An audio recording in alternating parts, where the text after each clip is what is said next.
갈라디아서 2장 20절. 시작. 내가 그리스도와 함께 십자가에 못 박혔나니 그런즉 이제는 내가 사는 것이 아니요 오직 내 안에 그리스도께서 사시는 것이라. 이제 내가 육체 가운데 사는 것은 나를 사랑하사 나를 위하여 자기 자신을 버리신 하나님의 아들을 믿는 믿음 안에서 사는 것이라. 아멘. 살아계신 하나님의 말씀입니다. 아멘. 오늘은 부활의 새 생명을 살자, 부활의 새 생명을 살자라고 하는 말씀을 가지고서 우리가 은혜를 나누도록 하겠습니다. 우리 설교 시작 전에 동영상 하나를 우리가 좀 보도록 하겠습니다. 이번 고난 주간에 많은 사람들을 탄식하게 했던 그런 화재가 있었습니다. 850년간 프랑스를 대표했었던, 그리고 기독교의 위대한 건축물이었던 프랑스의 노트르담 대성당이 4월 15일 날 저녁 화재가 난 것입니다. 대성당의 상징물인 첨탑에서 시작된 불이 첨탑을 태우고 지붕으로 번졌습니다. 수많은 나무 기둥으로 이루어졌다라고 해서 숲이라고 불렸었던 그 지붕이요, 30칸에 전소되어져 버렸습니다. 저는 하늘을 향해 높이 솟은 96m의 그 높은 첨탑이 화염에 쌓여서 꺾여서 땅으로 곤두박질 칠 때에, 야, 이거 하나님과 사람의 관계가 단절된 그러한 시대를 이야기하는 것은 아닌가, 하나님과의 관계가 곤두박질 치는 것은 아닌가라고 하는 그러한 두려움까지 느꼈습니다. 불길에 속절없이 타 들어가는 대성당을 보면서 사람들은 참담한 모습으로 탄식을 했습니다. 그리고 프랑스의 마크롱 대통령은요, 우리는 함께 노트르담을 다시 지을 것이다, 이렇게 말하면서 그 성당을 다시 지을 것을 의지를 나타냈습니다. 프랑스를 상징하는 그러한 성당, 그리고 프랑스 관광객들이 가장 많이 찾는 관광지를 다시 재건한다라고 하는 것은 사람들에게는 아주 중요한 일일 것입니다. 그런데 하나님께서 정말로 다시 세우시고자 하는 것은 다만 그 외형적인 성당의 모습일까라고 하는 생각을 해보게 됩니다. 성당 건물은 아무리 오래됐어도 그냥 불타서 없어져도 좋으니 진정으로 예수님을 믿고 구원받을 만한 그 믿음이 견고하게 세워지기를 하나님께서는 원하시는 것은 아닌가라고 하는 그러한 생각을 해보게 되었습니다. 노트르담 성당이 불타 무너져 내린 것보다 더 끔찍한 일이 2000년 전에 예루살렘에서도 있었습니다. 바로 예루살렘 성전이 무너져 내린 겁니다. 로마 황제가 자기 자신을 신으로 자청을 하면서요, 명령을 로마 제국 전체에다 내렸습니다. 자신의 신상, 조각상을 각 신전에다가 세우라라고 하는 것입니다. 유대인들이 그것을 반대했죠. 그 로마 황제의 그 조각상을 성전에 세울 수 없다, 이렇게 대항을 하게 되고요. 이것이 발단이 되어서 로마와 또 유대인 간의 전쟁이 일어나게 됩니다. 전쟁은 결국 어떻게 맞춰지냐라고 하면요, 로마의 티투스 장군이 군대를 이끌고서 예루살렘에 쳐들어와서 예루살렘 성과 성전을 아주 초토화시킴으로 로마가 전쟁에서 승리하게 됩니다. 이때 티투스 장군은 성벽들을 다 무너뜨리고 성전도 다 무너뜨렸어요. 그런데 서쪽에 있는 성벽만은 그대로 남겨뒀습니다. 그 이유는 뭐냐라고 하면요, 로마가 얼마나 튼튼한 이 성벽을 무너뜨렸는지 그거 과시하기 위해서 그 서쪽 벽은 그냥 남겨둔 것입니다. 그리고 이 서쪽 벽은 지금 통곡의 벽이라 이렇게 일컬어지고요, 성전 파괴 당시에 참담했었던 그러한 모습을 전해주고 있습니다. 그런데 예수님은 이 예루살렘이 무너지기 40여 년 전에 이미 성전 재건에 대해서 말씀하고 계세요. 성전 재건에 대해서. 요한복음 2장 19절에는 건재해 있는 예루살렘 성전을 보시면서 예수님께서 이렇게 말씀하시죠. 너희가 이 성전을 헐라, 내가 사흘 동안에 일으키리라. 성전을 헐면 예수님께서 사흘 동안에 일으키겠다, 이렇게 성전을 보면서 말씀하셨어요. 유대인들은 예수님의 말씀을 들은 다음에 웅성거립니다. 이 성전이 46년 동안 지어졌는데 네가 어떻게 3일 동안 이 성전을 일으킬 수가 있겠느냐? 당연하죠. 그거 어떻게 그렇게 할 수가 있겠어요? 예수님이 헐라고 이야기했던 예루살렘 성전은요, 누가 지은 것이냐라고 하면 이방 사람 헤롯 왕이 지은 겁니다. 이 헤롯이 그 이스라엘 사람들이 사는, 유대인들이 사는 그러한 지역을 다스릴 분봉 왕으로 임명이 되거든요. 그런 다음에 그가 했었던 일은 이제 자신이 다스릴 유대 사람들과 좋은 관계를 맺어야 되잖아요. 그래야지 문제가 없으니까 이 이스라엘 사람들, 유대 사람들의 환심을 사기 위해서 이 성전을 세우게 된 겁니다. 그래서 이 성전이 아주 크고 멋지게 잘 세워졌어요. 그런데 이 성전을 보게 되어지면요, 겉으로는 멋있게 세워진 성전이긴 하지만 이곳의 목적이 신앙적인 목적은 결코 아닌 거지요. 신앙적인 것이 아니라 바로 정치적인 목적으로 이방 사람 헤롯 왕이 그 성전을 지었던 것이죠. 예수님은 이러한 성전이 무너져 내릴 것이고 이제 새로운 성전이 세워질 것이다라고 하는 그러한 예언의 말씀을 하신 겁니다. 그런데 예수님께서 3일 동안에 일으키시겠다라고 하는 것, 3일 동안에 어떻게 그 성전을 다시 세우겠어요? 근데 그렇게 말씀하시겠다라고 하는 것은 건축물로서의 성전을 세우신다라고 하는 것이 아니라 성전된 자기 육체를 가리키셨다, 이렇게 성경에는 기록하고 있습니다. 곧 예수님의 몸이 성전이 될 것이다라고 하는 것을 말씀해 주신 거예요. 성전의 주요 기능이 무엇입니까? 하나님께서 왜 성전을 세워주셨어요? 성전은요, 죄 지은 사람들이 용서받는 속죄 제사가 이루어지는 곳이에요. 그래서 죄 용서받는 곳이고요. 그리고 하나님께로 나아가는 곳이 바로 성전이 됩니다. 그런데 앞으로 사람들이 죄 용서함을 받고 하나님께로 나아가는 그러한 일들은 건물된 성전을 통해서 일어나는 것이 아니라 바로 예수 그리스도의 몸을 통해서 이루어질 것을 예수님께서는 말씀하고 계시는 거예요. 그리고 정말로 예수님은요, 십자가에서 죽으신 다음에 3일 만에 부활하심으로 3일 동안에 일으키시겠다라고 하셨던 성전을 자신의 몸으로 세우신 것입니다. 그러기에 예수님의 부활 이후에는요, 건물된 성전에서 더 이상 짐승 제사를 드릴 필요가 없는 거예요. 그렇게 해서 죄사함을 받는 것이 아닙니다. 그래서 예루살렘 성전은요, 이 티투스 장군에 의해서 70년에 무너져 내린 다음에 그 다음에는 재건되지를 못했어요.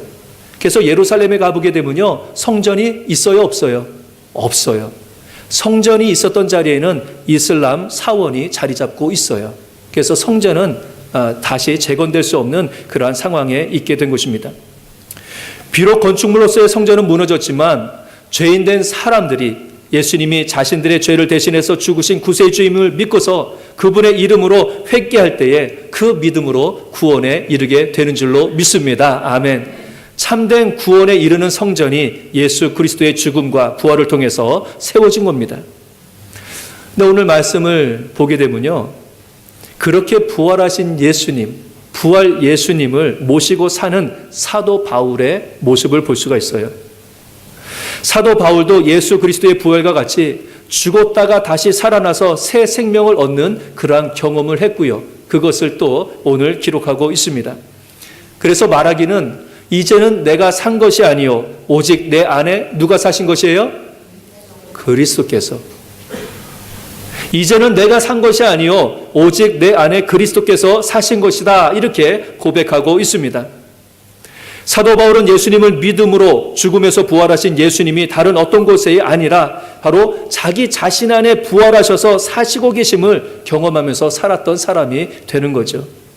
그러니까 예수님의 부활 사건은요, 2000년 전에 예수님의 개인적인 사건으로 끝나는 것이 아니에요.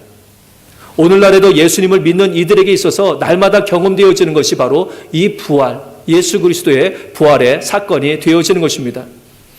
부활하신 예수님이 자신 안에 살고 있음을 고백하는 사도 바울을 통해서요, 우리도 사도 바울과 같이 예수님을 모시고 예수님께서 주신 부활의 생명을 어떻게 이 땅에서도 누리면서 살아갈 수 있는지 말씀을 드리도록 하겠습니다. 먼저 예수 그리스도와 같이 죽을 때에 비로소 예수님과 같이 부활의 새 생명을 살아갈 수 있는 줄로 믿습니다. 아멘. 죽어야지 돼요. 우리가 이 예배를 통해서 예수 그리스도의 부활을 축하하며 또 감사하고 있는데, 예수님께서 부활하시기 위해서 전제되어지는 것은 무엇입니까? 죽음이에요.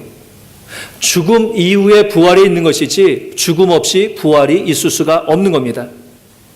사도 바울 동안 자신이 그리스도와 함께 십자가에 못 박혔다 이렇게 이야기하고 있습니다. 사도 바울도 십자가에서 못 박히는 그러한 죽음의 경험이 있었다라고 하는 거예요. 그렇다라고 해서 사도 바울이 예수님과 같이 십자가에 올라가서 못 박혀 죽였다라고 하는 것이 아닙니다. 그리스도와 함께 십자가에 못 박혔다라고 하는 것은 무엇이냐? 죄된 자기 자신, 죄인된 자기 자신의 그 죄성, 이것을 십자가에 못 박아서 죽이듯이 죽였다라고 하는 그런 말씀이에요. 사도 바울이 예수님을 만난 다음에 깨닫게 된 것이 무엇인지 아십니까? 자신의 죄성이에요. 죄인이다라고 하는 겁니다. 예수님을 만나기 전에 사도 바울은요, 자기가 꽤 괜찮은 사람처럼 여겨졌을 거예요. 사도 바울은 당시 최고의 스승인 가말리엘이라고 하는 그러한 랍비로부터 율법을 배웠어요. 그러니까 율법도 아주 잘하는 사람입니다. 뿐만 아니라 세상적인 학문도 뛰어난 사람이에요. 그래서 이 아테네 같은 곳에 가서는요, 이 철학자들과 같이 논쟁할 정도로 학문이 있었어요. 베스도라고 하는 총독은요, 이 사도 바울이 예수님을 전하니까 뭐라고 이야기하냐라고 하면요, 너의 학문이 너를 미치게 했다 이렇게 할 정도로 사도 바울은 세상적인 학문도 대단한 사람이었어요. 또 그가 가지고 있는 로마 시민권, 이것도요, 사회적으로 권력이 되어지는 것이고요, 남 부러울 것이 없는 그러한 존재가 바로 이 사도 바울이었어요. 그러니까 꽤 괜찮은 존재였어요. 사람들이 생각하기에 나도 저 사람처럼 되어봤으면 좋겠다 이렇게 생각할 정도의 사람이 바로 사도 바울입니다. 근데 예수님 만나니까 어떻게 돼요? 자기 자신을 보니까 아주 형편없는 사람으로 깨달아진 거예요. 자신이 그동안 생각하고 행동했던 모든 것들이 하나님의 뜻을 거역하는 죄된 일이었던 것을 그가 깨닫게 되어집니다. 무엇보다도 교회를 핍박했던 일이 자신을 구원하신 예수님을 핍박하는 아주 심각한 죄인 것을 그가 깨닫게 되어집니다. 그래서 예수님을 만난 다음에 그가 고백하는 것이 있어요. 자기 자신에 대해서 나는 죄인 중에 괴수로다 이렇게 고백하고 있습니다. 어때요? 저와 여러분들은 어떤 것 같아요? 죄인 중에 괴수입니까? 아니면 썩 괜찮은 사람입니까? 우리 안에 부활하신 예수님을 모시는 삶을 살기 위해서는요, 우리의 죄됨을 깨닫고 회개하는 그러한 삶을 살아야지 됩니다. 때로 사람들은 자신의 죄된 모습을 깨닫지 못해서 자신이 꽤 괜찮은 사람으로 착각할 때가 있습니다. 그렇게 착각되어질 때가 있어요. 가정 안에서는 자기 자신이 좋은 부모인 줄 알아요. 또 좋은 자녀인 줄 알아요. 그러면서 살아갑니다. 그러면서 이야기합니다. 이 정도면 정말 괜찮은 남편 아니야? 나 같은 아내가 있으면 나와보라 그래. 뭐 이러면서 가정 안에서 이야기할 때도 있지요. 웃는 분들 보니까 전에 한번 그렇게 해보셨던 것 같은데요. 교회 안에서도 꽤 좋은 교인처럼 여겨질 때도 있고요. 사회적으로도 아주 훌륭한 사회인처럼 스스로 생각되어지는 그러한 때도 있습니다. 그런데 아무리 도덕적으로 선하게 살아간다라고 할지라도요, 그 선의 기준을 자기가 정하고 살아간다라고 하면 그것은 죄인된 모습이에요. 그러기에 내 자신을 선한 사람으로 여기고 생각하며 살아가는 것 자체가 내가 죄인된 사람이다라고 하는 것을 사실 반증하는 것이기도 합니다. 내가 죄인임을 깨닫고 그러한 죄된 자신을 그리스도와 함께 십자가에 못 박을 때에 예수 그리스도와 같이 부활의 새로운 생명을 우리가 살아갈 수 있는 줄로 믿습니다. 우리가 죽어야지 돼요. 내가 죽어야지 새 생명 가운데서 부활 생명으로 살아갈 수 있는 것이죠. 죄된 나를 십자가에 못 박을 때에 죽음을 위해서 살아가는 삶이 아니라 영생을 살아가는 부활의 삶을 살아가게 되는 줄로 믿습니다. 아멘. 예수 그리스도의 부활의 생명 살아가기 위해서 먼저 죄된 내가 죽어야 되는 거예요. 그리고 이제 자기 자신을 그리스도와 함께 십자가에 못 박을 때에 놀라운 일이 생깁니다. 바로 예수 그리스도가 내 안에서 살아나는 그러한 일이에요. 예수 그리스도의 말씀이 내 안에서 살아나서 내 삶의 지표가 되기 시작합니다.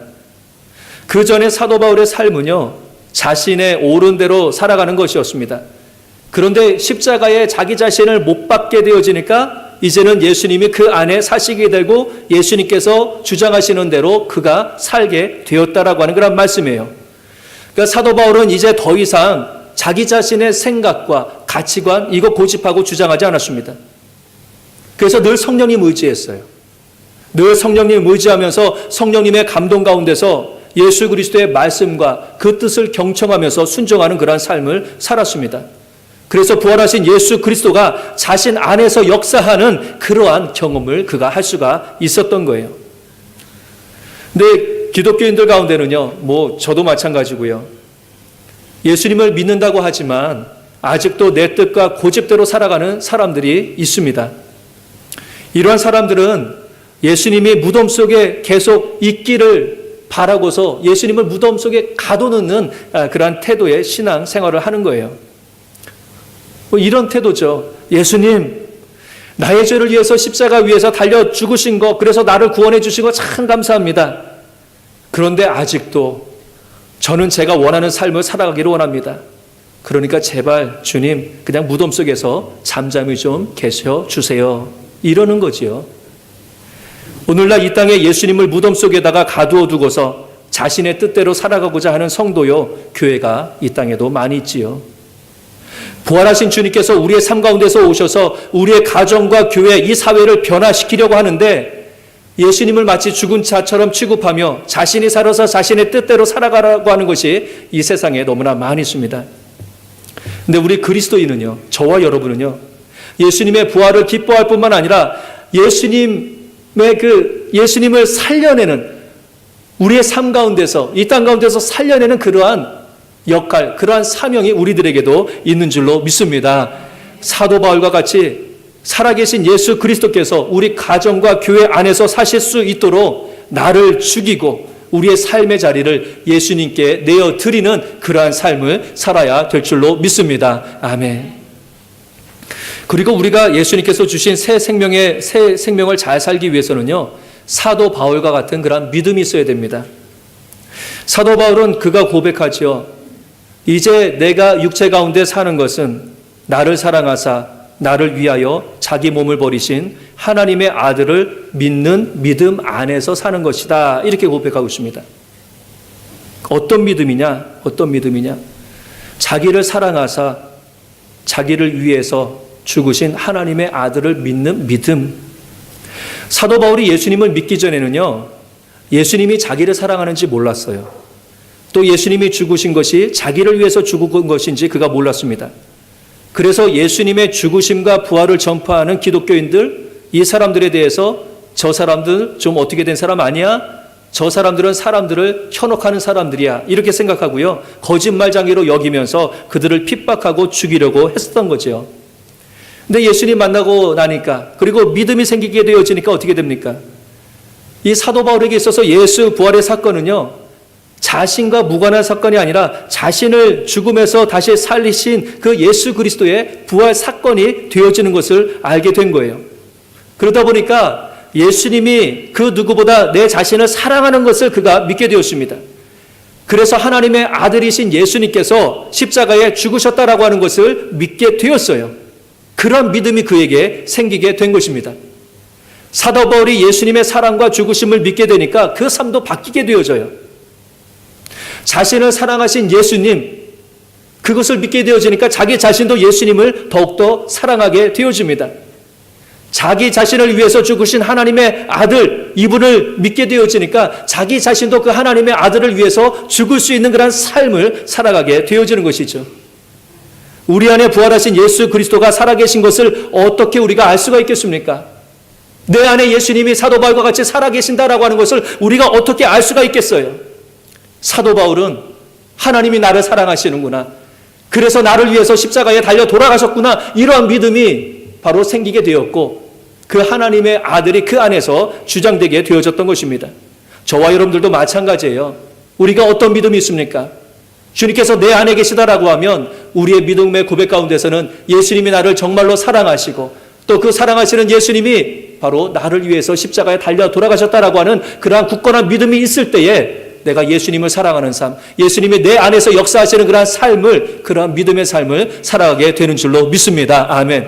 더 나아가서는요, 나도 예수님을 더욱더 사랑하기를 원하고요, 또 예수님과 같이 내가 사나 죽으나 주님을 위해서 살아가는 그러한 삶으로 살아가게 되어지는 줄로 믿습니다. 아멘. 말씀을 정리합니다. 예수님의 부활, 이 사건은요, 그분의 개인적인 신비로 끝나는 그러한 사건이 아닙니다. 예수님의 부활 사건은 죄인된 저와 여러분을 죄로부터 구원하시는 예수님이 성전되어 주시는 그러한 사건이고요. 또 그 부활하신 예수님이 우리 안에 거하심으로 우리도 또한 죄된 삶이 아니라 부활의 새로운 삶을 살아갈 수 있게 하시는 그러한 사건, 바로 이것이 예수님의 부활 사건이 되어지는 거거든요. 부활하신 예수님이 우리 안에 사시기 위해서는요, 먼저 우리가 죄된 죄인인 것을 깨닫고서 죄된 우리를 그리스도와 함께 십자가에 못 박아 죽어야지 됩니다. 사실 사는 것보다 죽는 게 쉬워요? 죽는 것보다 사는 게 쉽습니까? 다 어렵죠? 근데 죽는 게 되게 힘들어요. 사는 것보다 죽는 게 더 힘들지 않습니까? 하지만 내 욕심과 고집대로 살아가는 것이 죄의 삶이고 그 결과가 사망이다라고 하는 것을 깨닫기에 우리는 날마다 사도 바울과 같이 그리스도와 함께 우리 자신을 십자가에 못 박아 죽여야 될 줄로 믿습니다. 그때에 부활하신 예수 그리스도께서 다른 곳에 사시는 것이 아니라 내 안에 살아계시는 것을 깨닫게 되어지는 거죠. 그리고 부활하신 예수님이 내 안에 살아계시는 증거는요, 예수님이 하나님의 아들로서 나를 너무 사랑하셔서 나를 위해 죽으셨다라고 하는 그 믿음으로 깨달아 알 수가 있습니다. 그리고 예수님이 내 안에 계시면요, 예수님을 나도 사랑하며 예수님을 위해 살아가는 삶으로 우리가 바뀌게 되어집니다. 이 세상은 예수 그리스도의 부활을 부정합니다. 그리고 예수님을 무덤 속에 묻어놓고서 자기 자신들의 뜻대로 살아가려고 하는 그러한 사람들로 즐비합니다. 이때 예수님을 믿는 성도들, 참된 성도들은요, 예수님을 무덤 속에 가두어 두는 것이 아니라 나의 죄된 모습을 더욱 십자가에 못 박음으로 예수님의 부활을 드러내며 부활의 생명을 살아가는 그러한 성도가 되어야 될 줄로 믿습니다. 예수님의 부활의 사건이 과거 2000년 전에 역사적인 개인적인 예수님의 사건으로 끝나는 것이 아니라 날마다의 우리의 삶을 통해서 또 그것이 나타나고 경험되어질 수 있기를 주님의 이름으로 간절히 축원합니다. 아멘.